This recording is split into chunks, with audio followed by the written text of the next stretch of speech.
একদিন ঘুম থেকে উঠেই দেখলে দেশের বেশিরভাগ বাচ্চাই হঠাৎ করে মারা যেতে শুরু করলো, কিন্তু যারা বেঁচে আছে তারা আর সাধারণ মানুষ না। কারণ এই বাচ্চাদের ভিতর জন্ম নিয়েছে এমন এক শক্তি যা পৃথিবীকে ধ্বংস করে দিতে পারে। হ্যালো, আমি আছি মিকা স্টুডিও থেকে। আজকে এক্সপ্লেন করব দ্য ডার্কেস্ট মাইন্ড মুভিটা। আর দয়া করে আমার চ্যানেলটা সাবস্ক্রাইব করে দিবেন। তাহলে চলুন শুরু করি আজকের এক্সপ্লেনেশন। মুভি শুরু হয় একটা বাচ্চাদের স্কুলে। সব বাচ্চারা হাসি খুশি খেলাধুলা করছিল। হঠাৎ করে গ্রেস নামের একটা বাচ্চা চোখ নীল কালার হয়ে যায় আর তার মধ্যে একটা অদ্ভুত পাওয়ার চলে আসে। সে তার হাতে থাকা স্টিলের গ্লাসটি টাচ না করে হাতের ইশারা দিয়ে ভেঙে ফেলে। আর কয়েক সেকেন্ড পরে বাচ্চাটা মাটিতে পড়ে মারা যায়। গ্রেস মারা যাওয়ার 1 মাসের মধ্যে এভাবে ক্লাসের বেশিরভাগ স্টুডেন্টরা মারা যায়। দেশের 90% বাচ্চা মারা গেছে, শুধু কিছুই বেঁচে আছে। ডাক্তাররা এই রহস্যময় অসুখের নাম দিয়েছেন IAAN। যে বাচ্চারা বেঁচে গেছে তাদের শহরে অদ্ভুত আচরণ করতে দেখা যায়, যেমন কেউ গাড়ি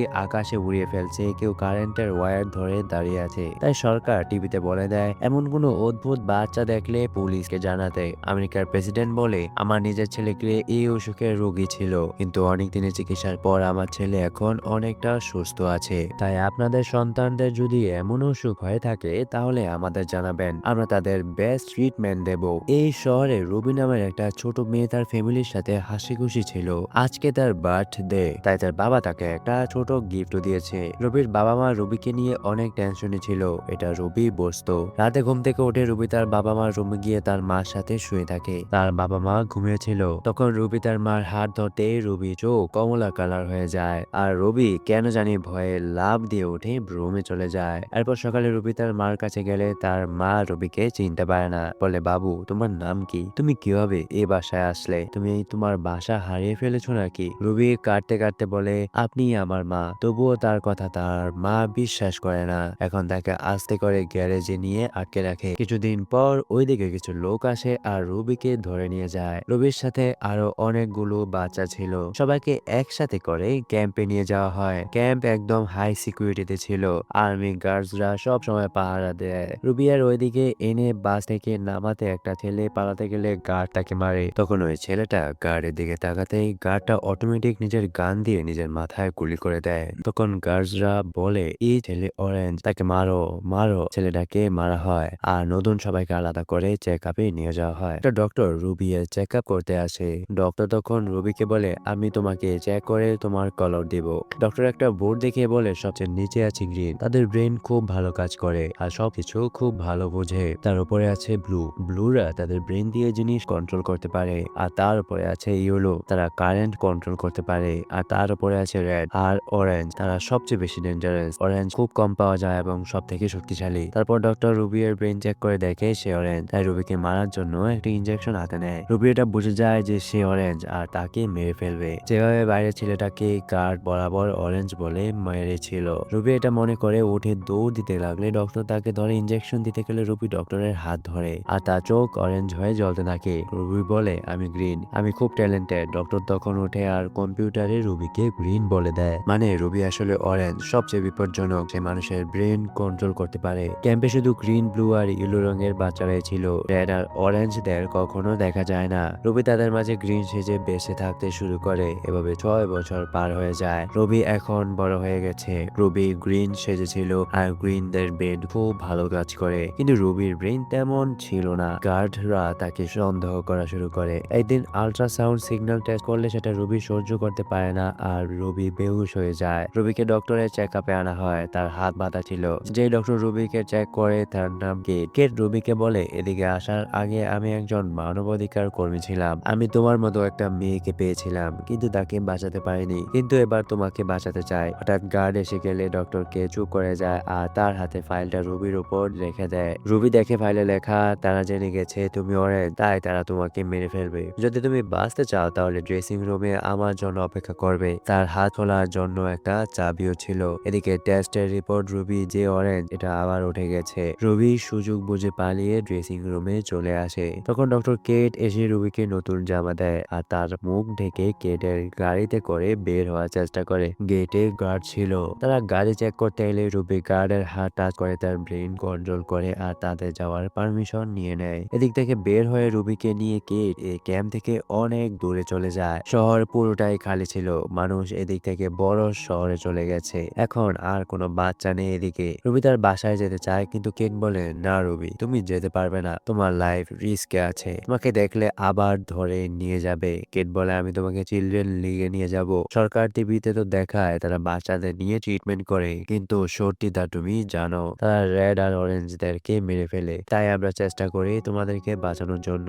এরপর কেট রুবিকে একটা লকেট দেয়। এই লকেটটা চেপে ধরে রাখলে কেটের কাছে রুবির লোকেশন যাবে, যে কোনো বিপদে যেন রুবি এটা ইউজ করে। কেট গাড়ি থামায় এবং রব নামের একটা লোকের সাথে দেখা করে। রব রুবিকে ব্যাগ দেওয়ার পরে, যাও ভিতর থেকে ড্রেস চেঞ্জ করে ফ্রেশ হয়ে আসো। রব আর কেট দেখতে ভালো মানুষের মতো ছিল, কিন্তু রুবি রবের হাত টাচ করতেই দেখে যে রব ক্যাম্পের ভিতর বাচ্চাদের টর্চার করত। রুবি টাচ করলে মানুষের ব্রেইন পড়তে পারত, তাই সে রবের ব্রেইনের মেমোরি দেখে ভয় পেয়ে যায়। রুবি আসলে কিছুই বুঝতে পারছিল না রব আর কেট কেমন মানুষ। রুবি ভিতরে গিয়ে নিজের ড্রেস চেঞ্জ করে, তখন ওইদিকে ছোট একটা মেয়েকে দেখতে পায়। মেয়েটা রুবিকে দেখে ভয় পায় আর তার হাত দিয়ে কারেন্ট বের করে ওই দিক থেকে পালিয়ে একটা গাড়িতে উঠে যায়। রুবিও তার পিছনে গিয়ে হেল্প চাইতে থাকে। রুবি আসলে কেটকে ভরসা করতে পারছিল না। তখন জু নামের ওই বাচ্চাটা রুবিকে গাড়িতে ওঠার জায়গা দেয়। কেট আর রব এসে রুবিকে খুঁজতে থাকে। ততক্ষণে জুয়ের টিম আর বাকি দুজন লিয়াম আর চোপস এসে গাড়ি নিয়ে বের হয়ে যায়। রব আর কেট গাড়িটা দেখে ফেলে। কিছু দূর যাওয়ার পর রুবি বের হয়ে আসে, তখন বলে, আমি গ্রিন, আমাকে ভয় পেও না, আমাকে যেতে দাও, আমি চলে যাব। লিয়াম বলে, তুমি কি ক্যাম্প থেকে পালিয়ে এসেছো নাকি? রুবি বলে, লিগের কেউ একজন আমাকে বের হতে হেল্প করেছে। জবস রুবিকে রাখতে চাইছিল না, কিন্তু লিয়াম বলে, না, তুমি লিগদের সাথে যেও না, তোমার লাইফের রিস্ক আছে। এরপর তারা চারজন গাড়ি নিয়ে যেতে থাকে। তখন দেখে ওইদিকে গাড়ি নিয়ে চলে আসে লেডি জাইন নামের একজন। এই মহিলা হলো এজেন্ট যারা বাচ্চাদের ধরে ক্যাম্পে দেয় আর তার বিনিময়ে টাকা পায়। লেডি জেন এসে হামলা করতে থাকে। তখন লিগের কিড আর রব এসে তাকে আটকে রাখার চেষ্টা করে, কিন্তু কোনো লাভ হয় না। তখন লিগের কিড আর রব এসে তাকে আটকে রাখার চেষ্টা করে, কিন্তু তখন লিয়াম রুবিকে কার চালানোর দায়িত্ব দেয় আর পিছনে যে গাড়ির দরজা খুলে নিজের পাওয়ার দিয়ে রোডের মাঝে গাছ ফেলে লেডি জেন আর লিগের গাড়ি আটকানোর চেষ্টা করে। লিয়াম তার পাওয়ার দিয়ে রাস্তা ভেঙে ফেলে আর কোনোভাবে বাকি দুই গাড়িকে আটকে দিয়ে নিজেদের গাড়ি নিয়ে এদিক থেকে চলে যায়। রুবি এসব দেখে আর তাদের সাথে থাকতে চায় না, এভাবে তার জন্য বাকি তিনজনের উপর বিপদ আসবে। আবার চোপস ও রুবিকে সাথে রাখতে চাইছিল না, আর লিগের কেউ রুবির পিছনে লেগে আছে। রুবি চলে যেতে লাগলে লিয়াম তাকে আটকায় আর বলে, তোমার বাসা এদিক থেকে অনেক দূর, তুমি যেতে পারবে না, এমনকি তোমাকে এজেন্টরা দেখলে তারা আবার ক্যাম্পে পাঠিয়ে দিবে। আমাদের একটা প্ল্যান আছে, আমি শুনেছি কোথাও যেন একটা জায়গা আছে যেদিকে আমাদের মতো বাচ্চারা নিজেদের মতো করে সেফলি থাকতে পারে, নিজেরা নিজেদের থাকার জায়গা বানিয়েছে। আর যে লিডার সে অরেঞ্জ, তার অনেক পাওয়ার, আমরা ওই জায়গাটা খুঁজি, ওইদিকে যেতে পারলে আর টেনশন নেই। তখন রুবি একটু ভয় পেয়ে আবার লিয়ামদের সাথে থাকতে চায়। রাতে রুবি বলে, লিক তো আমাদের ক্যাম্প থেকে উদ্ধার করলো, তাহলে আমরা লিকে খারাপ ভাববো কেন? লিয়াম বলে, লিক কখনোই আমাদের বন্ধু হতে পারে না, আমার বড় ভাইও লেগে গিয়েছিল, আমিও তার সাথে গিয়েছিলাম। লিগের লোকেরা প্রথমে আমাদের অনেক ভালো ভালো কথা বোঝায়, তারপর তারা আমাদেরকে নিজের পাওয়ার ইউজ করার ট্রেনিং দেয়। তারা ওইদিকে নিজেদের বাহিনী বানাচ্ছে আর আমি তাদের আর্মি হতে চাই না। লিয়াম বলে, আমাদের সাহায্য কেউ করতে পারবে না, আমরাই আমাদের হেল্প করতে হবে। এদিকে আবার ক্যাম্পের মাঝে রুবি পালানোর পর ওই ডক্টরকে ধরা হয়। কেন সে এত বড় ভুল করলো যে অরেঞ্জকে গ্রিন বানিয়ে দিল? তাই ডক্টরকে শাস্তি দেওয়ার জন্য একটা বাচ্চাকে মাস্ক পরিয়ে ওই রুমে ছেড়ে দেওয়া হলো। এটা রেড বাচ্চা ছিল। ডক্টর তাকে দেখে ভয়ে চিৎকার দিয়ে ওঠে। রুবি যেহেতু অরেঞ্জ ছিল তাই সে খুব পাওয়ারফুল ও রেয়ার। এই জন্য ক্যাম্পের ক্যাপ্টেন রুবিকে ধরে দিতে পারলে অনেক টাকা পুরস্কার দেওয়ার ঘোষণা করে। রাতে তারা পরিত্যক্ত হোটেলে রাত কাটায়। ঘুমের সময় জুয়ের শরীরে রুবির হাত লেগেছিল, তাই রুবি দেখে কিভাবে লিয়াম কয়েকজন ক্যাম্প থেকে বের করে ব্লু কালারের কয়েকজন মিলে গেট ভেঙে ফেলে আর বাকিরা মিলে বের হয়ে আসে। গার্জা পিছন থেকে গুলি করেছিল, এর মাঝে জু আটকে গেলে লিয়াম তাকে কোলে নিয়ে ক্যাম্প থেকে পালিয়ে যায়। এটা দেখে আস্তে আস্তে রুবি লিয়ামের উপর দুর্বল হয়ে যায় এবং তাকে ভালোবাসতে শুরু করে। এই শহরে টিভি আর রেডিওতে সবসময় শুধু প্রেসিডেন্টের ছেলে গেরি ঠিক হওয়ার ভাষণ দিত আর বলতো, আমি ঠিক করতে পারলে আপনারাও পারবেন, তাই আপনাদের বাচ্চাদের ক্যাম্পে পাঠান, তারা সুস্থ হয়ে যাবে। এদিকে রুবি, লিয়াম, জু আর চুপস একটা মলে আসে তাদের দরকারি জিনিস নিতে। এদিকে অনেক কিছু ছিল, চারজন নিজেদের মতো যা লাগে সব নিয়েছিল। লিয়াম আর রুবি দেখে একপাশে লেখা গেট আউট, মানে এদিক থেকে চলে যাও। তারা কিছু বোঝার আগে কে জানি তাদের উপর হামলা করে। এদিকে আরো চারজন লোক ছিল, তারা লিয়াম আর রুবিকে মারতে লাগলে জু এসে সবাইকে থামিয়ে দেয়। তখন দেখা যায় ওই চারজনও বাচ্চা যারা ক্যাম্প থেকে পালিয়ে এসেছে। তারা ভেবেছিল লিয়াম লিয়ামের দল এজেন্ট, তাই মারার জন্য হামলা করে। এজেন্ট না বোঝার পর তারা লিয়ামদের আজকে রাতে এদিকে থাকার পারমিশন দেয়। রাতে সবাই বসে আড্ডা দিচ্ছিল, তখন ছেলেগুলো বলে আমরা এদিকে খাবার আর যা লাগে সব চুরি করে নিয়ে যাই। তখন লিয়াম বলে তার মানে তোমরা এই স্লিপকিকে চেনো, আসলে তার সিক্রেট ক্যাম্প আছে, তাহলে আমাদের তার লোকেশন বলো, আমরা ওইদিকে যাবার রাস্তা করছি। ছেলেগুলো বলে না, আমাদের লোকেশন বলার পারমিশন নেই। স্লিপকিটের রুলস হলো সব 1000% সিক্রেট রাখতে হবে, যেন কারো সমস্যা না হয়। রবি তখন চালাকি করে এক ছেলে শরীর টাচ করে জিজ্ঞাসা করে লোকেশন কোথায়। ছেলেটা তখন বলে ইডো। এরপর সে আর কিছু বলে না। চোখ যেহেতু গ্রিন ছিল তাই সে অনেক চেষ্টা করে তার ব্রেনের মাধ্যমে ইডো এর মানে কি তা বের করার জন্য, কিন্তু কোনোভাবে কিছু বের করতে পারে না। হঠাৎ করে চোপসের ব্রেনে আসে ইডো মানে রেডিও সিগন্যাল, যেমন পুলিশ নিজস্ব একটা রেডিও সিগন্যাল থাকে, ইডো মানে তেমন কিছু। তখন চোপস বলে ই মানে 5, ডি মানে 4। রবি বলে তাহলে ও মানে 0 হতে পারে। চোপস একটা রেডিওতে 540 সিগন্যাল সেট করে শোনা ট্রাই করে। তখন রেডিওতে বলে ওঠে যদি আপনি মেসেজটা শোনেন তার মানে আপনিও আমাদের মতো একজন, আর আমাদের মতো হলে ভার্জিনিয়ার একটা জায়গায় যেতে হবে। চোপস আর রবি খুশিতে পাগল। ফাইনালি তারা স্লিপ কিড এর সেই সেফ ক্যাম্পের লোকেশন খুঁজে বের করেছে। পরের দিন ভোরে এই 4জন ম্যাপ দেখে ওই লোকেশনের দিকে যেতে থাকে। রবি যেহেতু সব সময় তার পরিবারের কাছে যেতে চাইতো, তাই স্লিপ কিড ক্যাম্পে যাওয়ার আগে এবার তারা রবিকে তার বাসার কাছে নামিয়ে হাসি মুখে বিদায় দেয়। রুবিও হাসি মুখে হেঁটে তার বাসার দিকে যেতে থাকে, কিন্তু বাসার দরজার সামনে গিয়ে রুবি তার মাকে দেখে আর ভিতরে ঢোকে না। রুবি কল্পনা করতে থাকে তার মা বাবা তাকে চিনতে পারবে না। রুবি মনে মনে বলে ভুল আমার ছিল, আমি যা করেছি তার জন্য তাদের মেয়েকে হারিয়ে ফেলেছে, আর আমিও আমার ফ্যামিলিকে হারিয়েছি। এরপর রুবি ওই দিক থেকে দৌড়ে জঙ্গলের দিকে চলে যায়। সে আর কখনোই তার ফ্যামিলিতে আসবে না। লিয়াম রুবিকে লাইক করতো, তাই সে দেখে রুবি কান্না করতে করতে চলে যাচ্ছে। এজন্য সেও রুবির পিছে যায় এবং তাকে সান্ত্বনা দেয় আর বলে আমরা 4জন চাইলে টিমের মতো থাকতে পারবো। রুবিকে নিয়ে আবার গাড়ির কাছে আসতে সাইড থেকে লেডি জেন রুবিকে ভারী মেরে রাস্তায় ফেলে দেয় আর লিয়ামের উপর আল্ট্রাসাউন্ড দিয়ে অচল করে তার হাত বেঁধে ফেলে। লেডি জেন চুপস আর জুকেও আটকে রাখছিল।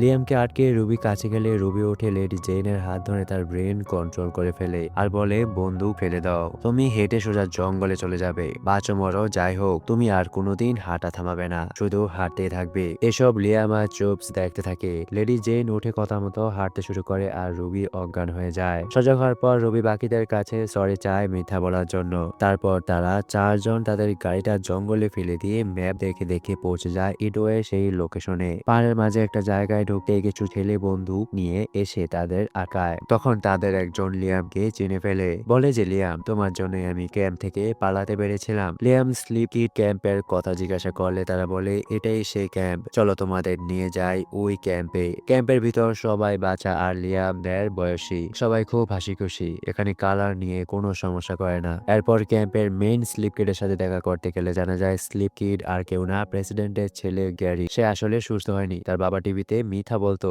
গেরিও ক্যাম্পে অনেক বছর ছিল, ওই দিক থেকে 4বার পালিয়ে এসে এখন নিজের মতো একটা ক্যাম্প বানিয়েছে আর সব বাচ্চাদের নিয়ে হেঁপে আছে। সারা রাত নাচ গান পার্টি শেষ করে রুবি সকালে যায় গেরির কাছে। গেরি বলে আমি এই অসুখের প্রথম দিকের বাচ্চাদের মধ্যে ছিলাম, আমার বাবা প্রেসিডেন্ট ছিল, তাই আমাকে সুস্থ করার জন্য অন্যরকম চিকিৎসা করছিল, তবুও আমি ঠিক হয়নি, তাও আমার উপর টর্চার করতো, ওরা সবাই আমাকে ভয় পেত, তাই আমাদের এমন কষ্ট দিয়েছে। তখন গেরি বলে আজ থেকে আমি তোমাকে শেখাবো কিভাবে তুমি তোমার ব্রেন পাওয়ার আরো ভালোভাবে কন্ট্রোল করে ইউজ করতে পারবে। গেরি রুবিকে টাচ না করে ব্রেন কন্ট্রোল করতে শেখাতে থাকে। লিয়ামের দায়িত্ব পড়ে শিকার করার। চুপ ক্যাম্পে উন্নয়নের কাজ করে। আস্তে আস্তে রবি এবং অন্যের ব্রেন দূর থেকে কন্ট্রোল করা শিখে গেছে, তাও তারা মাঝে নিজের পাওয়ার নিয়ে একটু ভয় ছিল। গেরি রুবির মেমোরিতে ঢুকলে দেখে রুবি নিজে ইচ্ছা করে তার বাবা মার ব্রেন থেকে তার সব স্মৃতি ক্লিয়ার করে দিয়েছিল, এই জন্য তার বাবা মা তাকে চিনতে পারে না। রুবি কান্না করে বলে আমি ছোট ছিলাম, আমার বাবা মা আমাকে নিয়ে অনেক টেনশন করতো, এটা দেখে আমার খারাপ লাগছিল, তাই আমি না বুঝে এমন করে ফেলেছি। গেরি বলে ওয়াও রুবি তুমি তো অনেক স্পেশাল, আমি নিজের মানুষের স্মৃতি কন্ট্রোল করতে পারি না, আমরা দুজন মিলে অনেক কিছু করতে পারবো। রবি বলে হ্যাঁ গেরি, তোমার মতো আমি আজ পর্যন্ত কাউকেই পাইনি। এসব কথা আবার রুমের বাইরে থেকে লিয়াম শুনে ফেলে। সে যেহেতু রুবিকে লাভ করতো তাই গেরির সাথে রুবির এত ক্লোজ দেখে সে রাগ করে। রুবি লিয়ামকে বোঝানোর চেষ্টা করে সে ইচ্ছা করে লিয়ামের কাছে যেতে চায় না, কারণ যদি লিয়ামের মেমোরিও তার বাবা মার মতো মুছে যায়। লিয়াম রাগ করে চলে যায় ওইদিকে দেখা যায় স্লিপ কিড ক্যাম্পের লিডার গেরি লুকিয়ে ট্রিটমেন্ট করার যে ক্যাম্প ওইটার ক্যাপ্টেনের সাথে কথা বলছে। গেরি ডিটেলস দেয় যে তার এই স্লিপ কিড ক্যাম্পে কতজন গ্রিন, ইয়েলো আর ব্লু আছে। কথা বলার মাঝে রুবি গেরির রুমে চলে এলে গেরি সব অফ করে দেয়। রবি বলে তোমার ল্যাপটপ একটু দাও, চোপসের বাবা মায়ের সাথে কথা বলতে চায়। গেরি বলে ল্যাপটপ দিব এক শর্তে, তুমি যদি আমাকে শেখাও কিভাবে তুমি তোমার বাবা মার ব্রেন কন্ট্রোল করেছ। যদি এটা আমরা শিখতে পারি তাহলে সবার ব্রেন থেকে আমাদের ব্যাপারে যে ভয়টা আছে সেটা মুছে দেব। এরপর দুইজন বসে যায়, গেরি রবির ব্রেন দেখতে থাকে কিভাবে সে এমনটা করেছে। ব্রেন দেখতে যে গেরি রবির সাথে একটু বাজে কাজ করা ট্রাই করলে রবি গেরিকে মেরে ওই দিক থেকে বের হয়ে কান্না করতে করতে জঙ্গলে চলে আসে। লিয়াম রবিকে দেখতে বুঝতে পারে তার সাথে খারাপ কিছু হয়েছে। ব্যাপারটা লিয়াম বুঝতে পারে, তাই তার প্ল্যান করে ওই দিক থেকে চলে যাবে। রাতে জু আর চুপসকে নিয়ে চারজন ক্যাম্প থেকে পালিয়ে যেতে লাগলে তাদের সামনে ক্যাপ্টেন আর তার টিম নিয়ে হাজির হয়। চুপস বুঝতে পারে এসব গেরির প্ল্যান। গেরি বলে আমি আমার নিজের মতো একটা আর্মি বানাতে চাই। রবি তোমাকে লাইক করতাম, আমি আর তুমি মিলে এই দুনিয়ায় রাজত্ব করতে চেয়েছিলাম, কিন্তু তুমি এই লিয়ামের সাথে পালানোর চেষ্টা করলে। এসব বলে লিয়ামকে মারতে থাকে। রবি তখন ক্যাপ্টেনের ব্রেন কন্ট্রোল করে থাকে, আকার আর জু লাইট কন্ট্রোল করে। এই সুযোগে তারা লিয়ামকে নিয়ে পালাতে চেষ্টা করলে ওপর থেকে আবার হেলিকপ্টারে কয়েকটা বাচ্চাকে নিয়ে আসে মুখ বেঁধে। তাদের মুখ খুলে দেখা যায় এগুলো রেড কালার, আর তারা মুখ থেকে সোজা আগুন বের করতে থাকে। রেডগুলো আসলেই দেখতে ভয়ানক ছিল। রুবি লিয়াম ও বাকিদের যেতে বলে আর একা গেরির সাথে ফাইট করার চিন্তা করে, কারণ গেরির সাথে রুবি ছাড়া আর কেউ পারবে না। গেরি আর রুবির মাঝে ব্রেন কন্ট্রোলের খেলা চলে। রুবির ব্রেন থেকে মেমোরিজ ক্লিয়ার করতে চাইলে রুবি একটা হেলিকপ্টার এনে ব্রাশ করিয়ে ওই দিক থেকে পালিয়ে যায়। রুবিকে বাঁচা দিকে চুপস আগুনে পুড়ে অনেক ইনজিউর্ড হয়। চুপসের খারাপ অবস্থা দেখে রুবি কি করবে বুঝতে পারে না। তখন হেল্পের জন্য কেটের দেওয়া সেই লকেটটা চেপে রাখে যেন লিগের কেউ এসে হেল্প করে। লিয়াম রুবিকে খুঁজে তাদের কাছে চলে আসে। লিগকে লিয়াম দেখতে পায় না, তাই রুবি তাকে বলে এদিক থেকে চলে যেতে, কিন্তু লিয়াম এবার রুবিকে রেখে যেতে চায় না। সকালে লিগের লোকেরা এসে রুবিদের উদ্ধার করে নিয়ে যায়। চুপস এখন ঠিক আছে। রুবি বলে তোমার লিয়ামকে যেতে দাও, ও তোমাদের সাথে থেকে খুনি হতে চায় না। কেট বলে রুবি আমরা খুনি না, আমরা শুধু লিগ বানাচ্ছি যেন প্রেসিডেন্টের সত্যিটা সামনে আনতে পারি, আমাদের জন্য অনেক পাওয়ার দরকার। রুবি বলে তোমার পাওয়ার লাগলে আমাকে রেখে দাও, তাও লিয়ামকে যেতে দাও। কেট বলে লিয়াম তো তোমাকে অনেক লাইক করে, তাহলে সে কেন যাবে তোমাকে এদিকে রেখে। রুবি তখন লিয়ামের সাথে দেখা করতে যায়। লিয়ামের কাছে গিয়ে লিয়ামকে কিস করে আর তার ব্রেন থেকে রুবির সব মেমোরিজ একদম ক্লিয়ার করে দেয়। এরপর কেট লিয়ামকে তার প্রয়োজনীয় জিনিস দেয় আর ওই দিক থেকে চলে যেতে বলে। লিয়াম ভালোর জন্যই রুবি লিয়ামের সাথে আলাদা হয়ে গেছে। রুবি দাঁড়িয়ে কান্না করতে থাকে। লিয়াম তার ভালোবাসার মানুষ রুবিকে রেখে চলে যায়। প্রেমিকের ভালোর জন্য রুবি তার ভালোবাসা বিসর্জন দিয়েছে। রুবির জন্য ব্যাপারটা খুব কষ্টের ছিল। এদিকে প্রেসিডেন্টের ছেলে গেরি এখনো বেঁচে আছে, সে নতুন করে আবার তার বাহিনী বানাচ্ছে পৃথিবীতে রাজত্ব করার জন্য। আর ওপর দিকে রুবি জয়েন করেছে লিগে। ওইদিকে তার মতো অনেক বাচ্চা ছিল, আর রুবি যেহেতু অরেঞ্জ কালার ছিল তাই সে সবার লিডার হয়ে কাজ করবে প্রেসিডেন্টের সত্যি বা সবার সামনে আনার জন্য। আর এই মুভিটা এখানেই শেষ হয়ে যায়।